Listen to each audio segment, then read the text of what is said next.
Hey, Dr. Lybrand here, and I want to talk to you about waking your kids up from cultural hypnosis. Now, I know this is something you might resonate with for somebody else's kid, but not yours. But let's just think for a minute.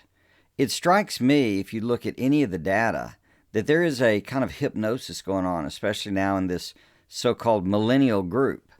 They really are most prone of all to absolutely just buy fake news as far as just being exposed to it. They just grab it and go, oh, it's true.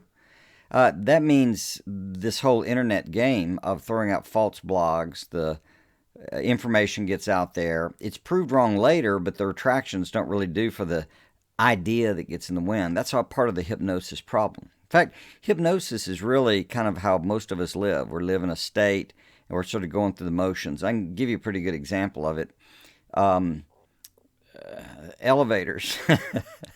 you, you really can't do much on an elevator. And if you do, everybody thinks you're kind of weird, but you're just in this state, or even airports are even worse. Going through an airport, especially alone, is a kind of a state of wandering around, waiting for the next thing. You're just not quite with it all. Maybe you get engaged in a book or some little work project. But in general, it's just walking through without really thinking about what's going on.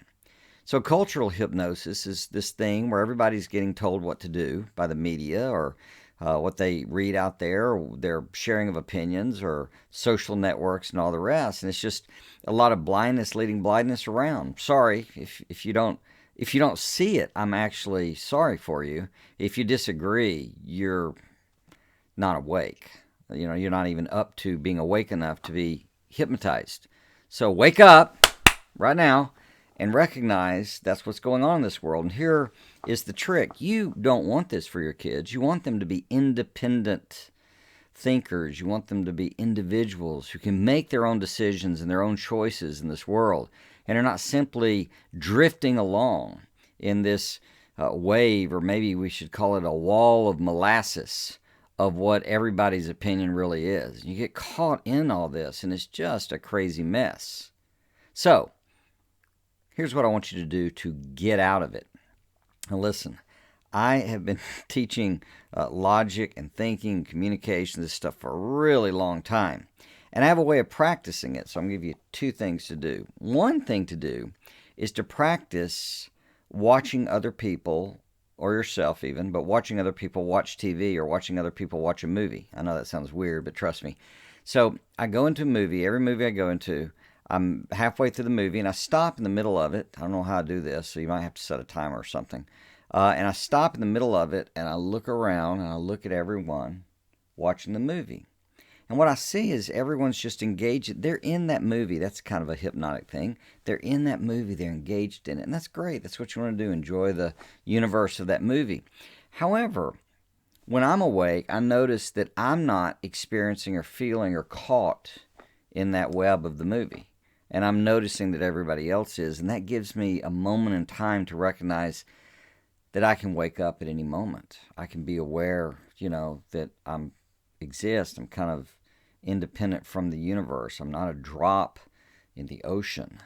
I can be aware of what's going on. So that's powerful. The second thing that I believe that you need to do, or in particular teach your kids, is teach them to think critically.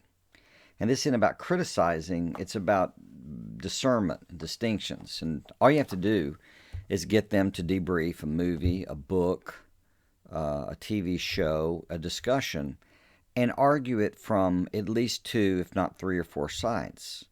So when you look at something from different angles, or if you look at things and can argue both sides of the view, why is this candidate for president good? Why is this candidate for president bad? Why is this candidate for president good? Why is this candidate for president bad? If you can do that with each of the candidates, then you actually can think in a far more profound way than people are hypnotized, that are just sitting there going, no, no, no, no, no, no, no, no, no, no. My candidate is all good, and the things that are criticized are unfair, and here I have the true story. That's just hypnosis. I'm sorry. Wake up and really, really help your children wake up. And you'll do that by especially helping them to look at all the sides. What was good about the hero? What was not great about the hero? What was bad about the bad guy? And what was not totally terrible about the bad guy?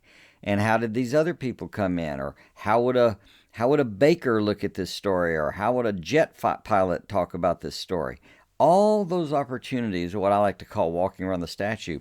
Those are the opportunities to wake up and not be hypnotized, because you can think from different vantage points. That's the power, and it's a skill, and it's got to be practiced. So have fun with it. Hope this helps.